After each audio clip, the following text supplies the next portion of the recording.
Why is it so hard to find reliable answers to parenting questions? How is it in 2022 parents still search on Google for answers from strangers? Well, now there's a better way. Introducing the Good Inside membership, an expert-guided, community-powered platform redefining modern parenting.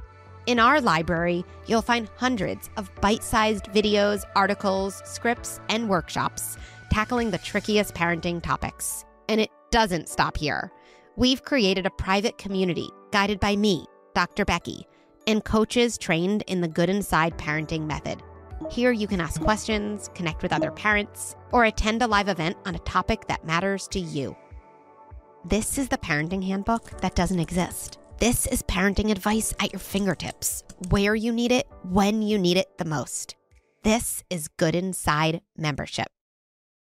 Hi, I'm Dr. Becky, and this is Good Inside. I'm a clinical psychologist and mom of 3 on a mission to rethink the way we raise our children. I love translating deep thoughts about parenting into practical, actionable strategies that you can use in your home right away. One of my core beliefs is that we are all doing the best we can with the resources we have available to us in that moment. So even as we struggle, and even as we are having a hard time on the outside, we remain good inside.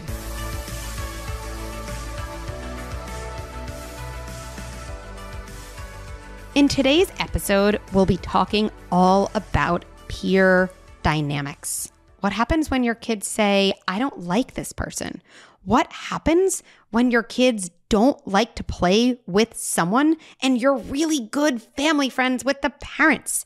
What is a parent's role in helping our kids navigate social dynamics? I've received so many voicemails on the topic of peer relationships, so I know it's on everyone's mind, and it is definitely on my mind this year as well. So with all of that in mind, let's jump in.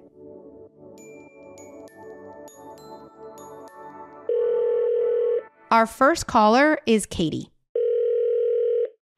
Hi, Dr. Becky. My name is Katie, and I live in Montclair, New Jersey, and I'm calling about my daughter who is 5 years old and just started kindergarten. A specific situation I'm thinking of is with my daughter that just happened during recess where she was playing with one little girl and friend in her class, and another friend from her class wanted to come and play with them. And she didn't want to play with this other little girl, and my daughter ran away and just played with another group and upset the one of the little girls who wanted to play with her. And any tips or suggestions you have with talking to our kids about these situations, or how to, if we should not be talking to them about them and letting them handle these situations, and if we should just be modeling the good behavior or what sort of behavior and empathy we want them to have. And how should we be helping them?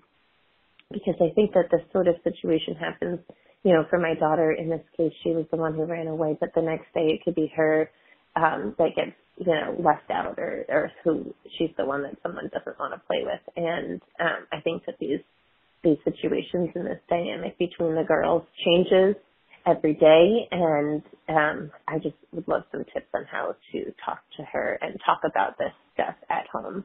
And when, an apology or recognition of her behavior is necessary, if at all. Hi, Katie.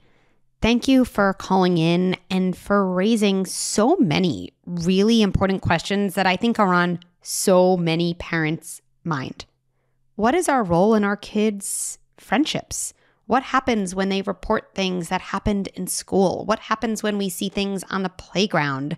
Really, really important questions, and something that'll be great for us to think through together.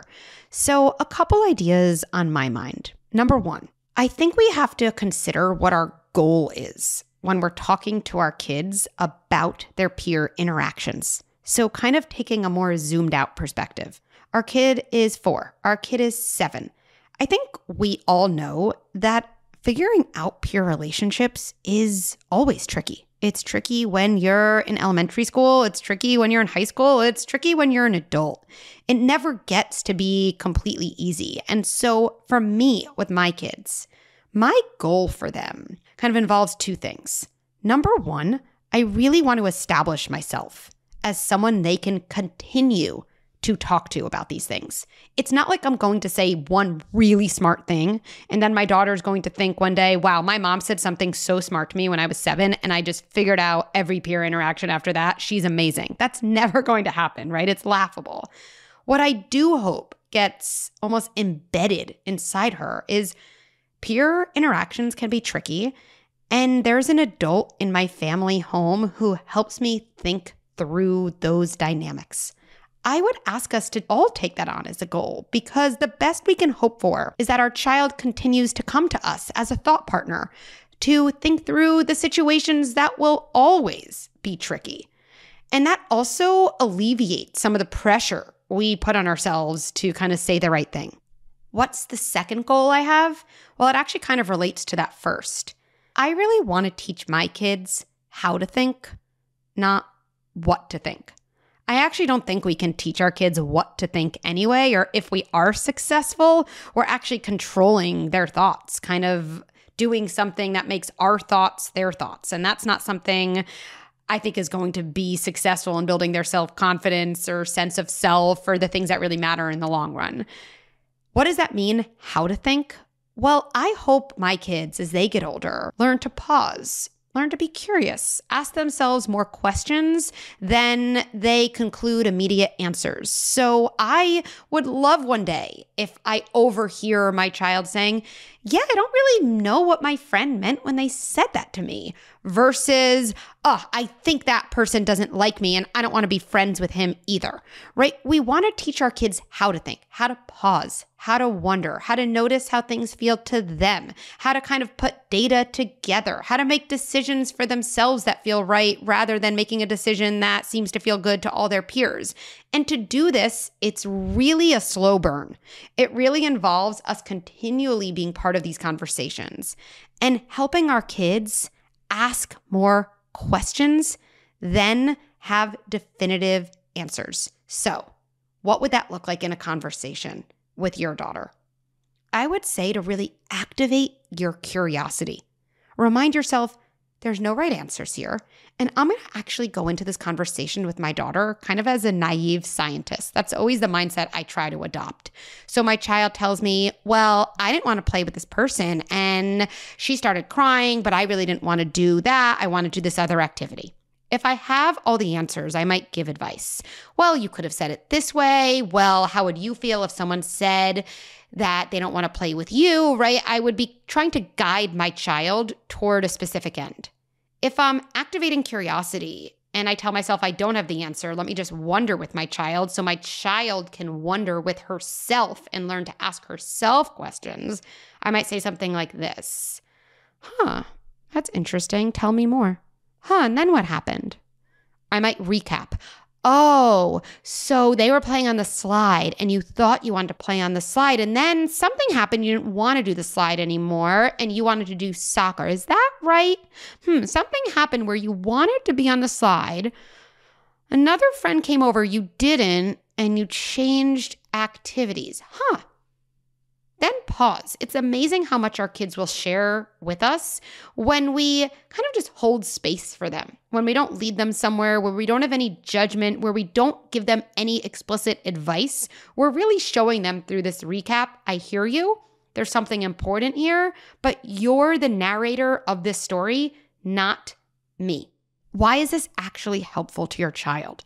Because what's going to be useful in peer interactions is not figuring out this moment on the slide, but being able to think through, why do I like to do some activities and not others? What is it like for me when someone does get upset? Does that make me feel like I should have said something different? Does that make me feel like I did something wrong? Is there a way I could express myself that honors my needs and still is respectful to others?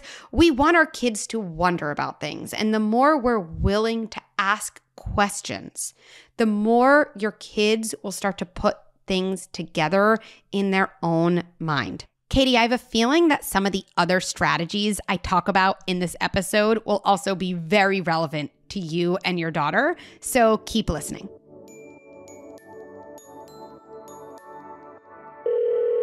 Let's hear from our next caller, Becky. Hi, Dr. Becky. This is Becky. I live in Texas, and I have a 4-year-old little boy. I had a situation come up lately that I'm just kind of perplexed on exactly how to deal with it. My little boy just started school for the first time, and so he is encountering all different kids that he's never encountered before. And some of those kids, I think, are a little bit emotionally not as mature as him, or socially maybe, actually. And, honestly, my little boy is figuring out social interactions still, of course, too. But he has had 2 little boys that he has said something about not wanting to play with them and not wanting them to be invited to class play dates, and wanting to invite them to like a future party he could potentially have. And I just don't really know what to do about it, because I want him to grow up to be an inclusive person, to be kind to everyone, to be respectful of everyone.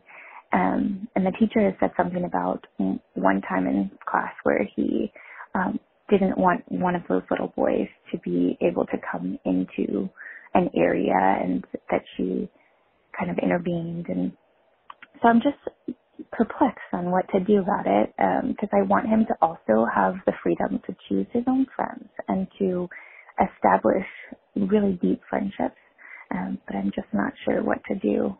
Hi, Becky. First and foremost, great name. Just have to put that out there.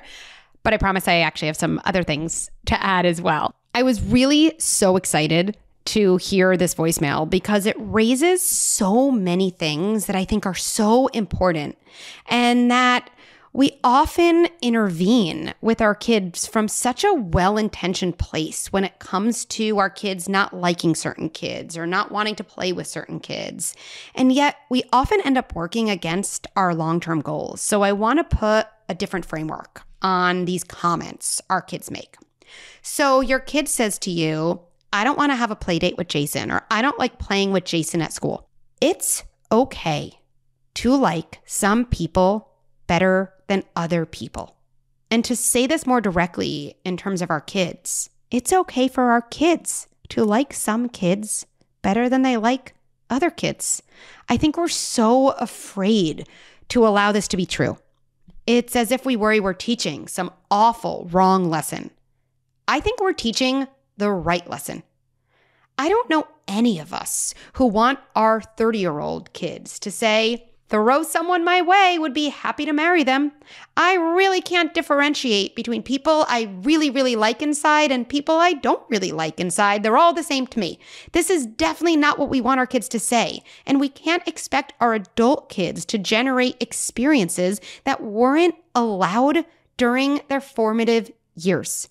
Now, another thing I have to add on here is we need to differentiate, as always, between feelings and behaviors. Here's the irony. We can't regulate feelings we don't allow ourselves to have. And kids are always asking parents if it's okay to have certain feelings. The more we allow a feeling, the more we can learn about it, the more we can actually help regulate that feeling, which makes it less likely to turn into behavior. What does this have to do with friendship and this made-up person, Jason? Well, the more we allow our kid to not want to play with Jason, the less likely our kid is going to be to say nasty things to Jason. Why? Because if our kid is allowed to have that experience, it would lead to our saying things like, there must be something about Jason that doesn't feel good. Tell me more about that. Oh, you're building towers, and it seems like whenever he's doing a tower with you, he knocks it down. That really doesn't feel good to you. Tell me the things you've tried in terms of talking to him. Oh, you've done that and that. Oh, I understand why you might not want to build with Jason. I wonder how you could tell him that in a way that really does preserve your block building and also does it in a way that's as kind as possible. I'm teaching my kids such an important lesson that It's okay to say no to people. It's okay to honor our feelings. Now, because I've allowed this experience, I can get to a place where I'm even role-playing how to say no to someone in a respectful way. If I don't allow this experience, my child has built no skills and maybe even has shame around this experience. Not building skills and adding shame is just a recipe for acting out behavior. What's the main point? We want our kids to be aware of how their body feels around different people. That's really adaptive in the long run. I think one way of summarizing this, Becky, because I always like kind of quick phrases to hold on to, is let's replace shutting down with opening up. My kid says, I don't want to play with Jason. Shutting down would look like, that's not nice. Jason likes to play with you. Come on, there's something you can do with him that's fun. Or we don't say things like that in this family. Those are shutting down responses. What's opening up? I wonder what makes a kid someone you want to play with versus someone you don't want to play with. I wonder if something happened with Jason recently that didn't feel good. You must have a reason to be saying that. Let's figure this out together. Now, one more thing to add on. To me, this is a totally different conversation than whether I insist or not that we invite Jason to my child's birthday party, right? Let's say I'm having a birthday party and basically all the kids are invited. I would imagine saying to my child, here's the thing. We're inviting most of the kids in your class, and it just doesn't feel right to leave out two, right? That's a decision I'm making. There's no shaming my kid. I'm not saying they're doing something wrong. I'm not saying they have to like having Jason at their party. I'm just making this decision because I'm an adult. Rather, I could also see a situation where my child says, I don't want to have everybody at my party. I want to have 3 friends. And I would have to really check in with myself, I think, in that situation and say, this probably isn't really a matter of being nice or mean or inclusive versus exclusive. Might it be okay to allow my child to have that version of a party and maybe even check in further and say, what is it like for me to say no? What is it like for me to put up boundaries? We actually need to kind of check in about those dynamics inside of us to be able to fully show up in a sturdy way to our kids.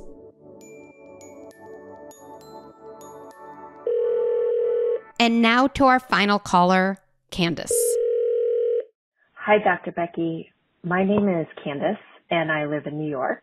I have 2 daughters, ages 7 and 5.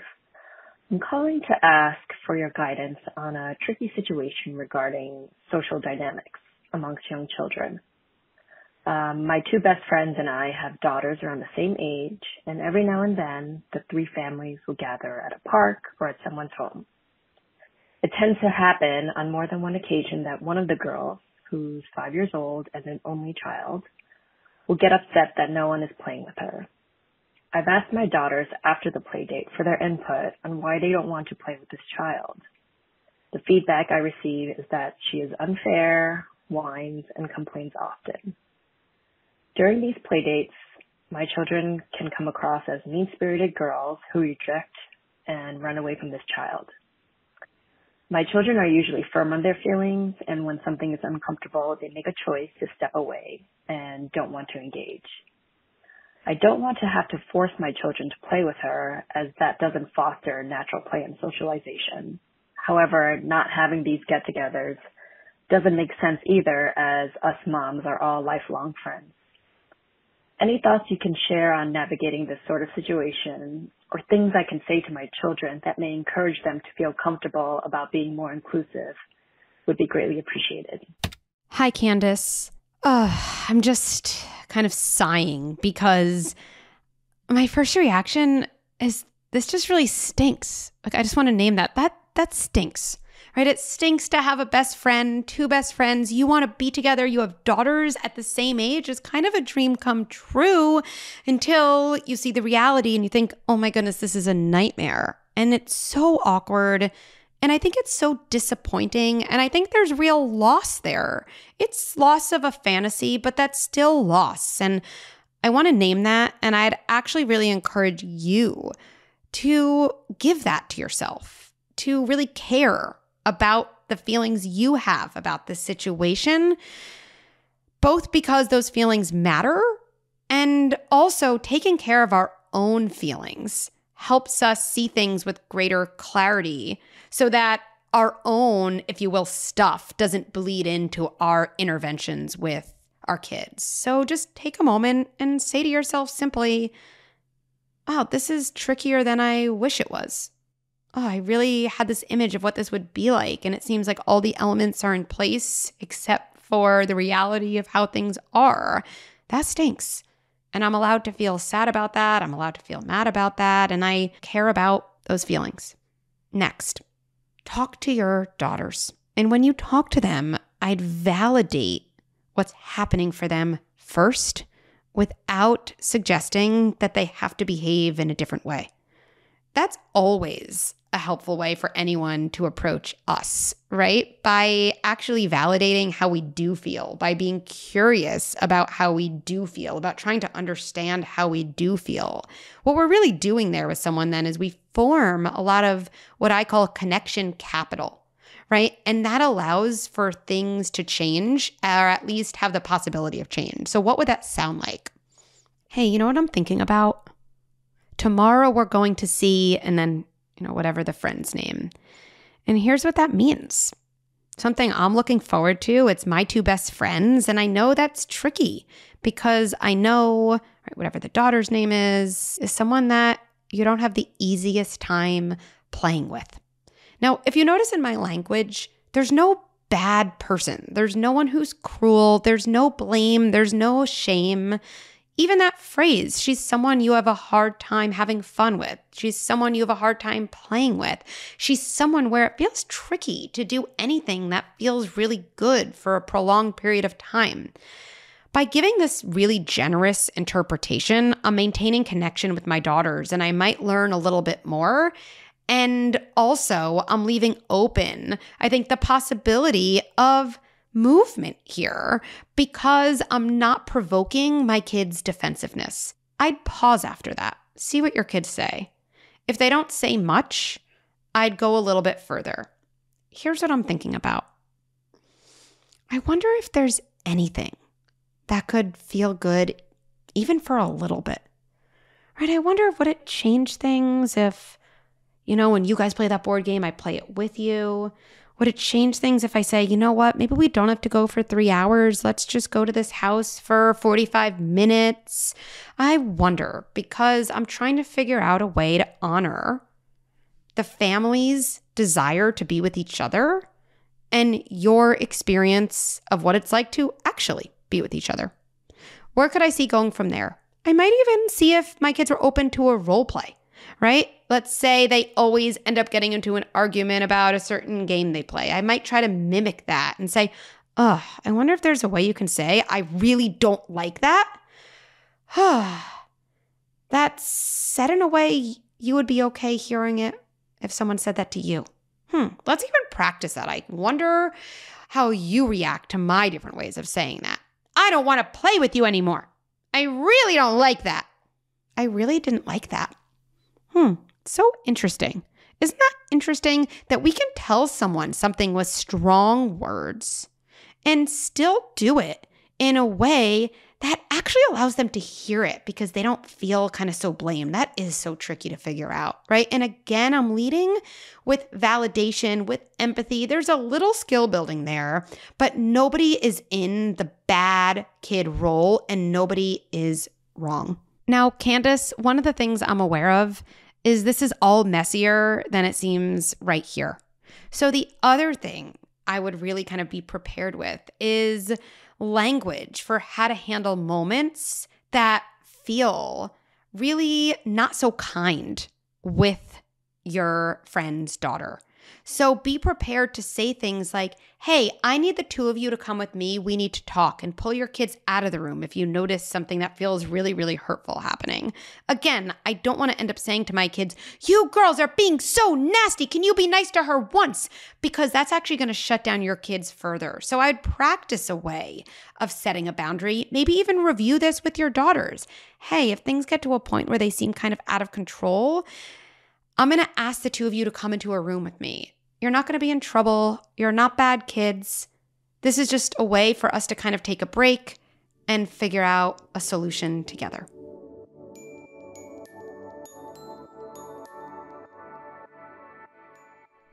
Thank you, Katie, Becky, and Candace for calling in and sharing stories from your home.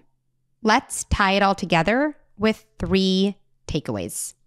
1, when it comes to talking with your kids about peer dynamics, focus on activating your curiosity rather than solving problems or offering guidance right away. When we ask questions, we help our kids learn to ask themselves questions, and this is how they will learn to think through tricky social situations. 2, it's okay for our kids to like some kids better than other kids. We all like some adults better than other adults. Remind yourself, this is a safe feeling. I can allow my kid to express these preferences, and actually by talking it out with them, I make it less likely for them to say something rude or mean to the kids they don't prefer to be with. 3, dry runs and role plays are great strategies for tricky peer situations.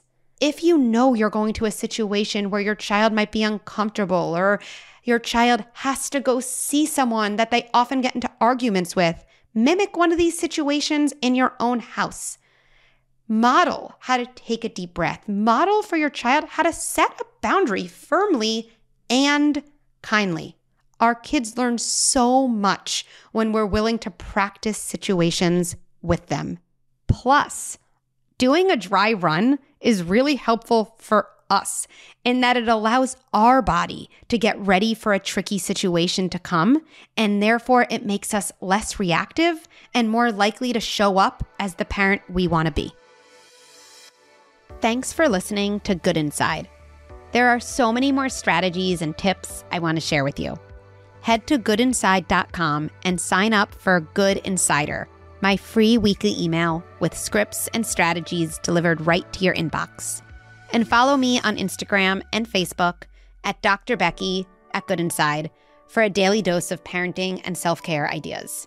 Good Inside with Dr. Becky is produced by Beth Rowe and Marie Cecile Anderson and executive produced by Erica Belsky and me, Dr. Becky. If you enjoyed this episode, please take a moment to rate and review it, or share this episode with a friend or family member as a way to start an important conversation. Let's end by placing our hands on our hearts and reminding ourselves, even as I struggle, and even as I have a hard time on the outside, I remain good inside.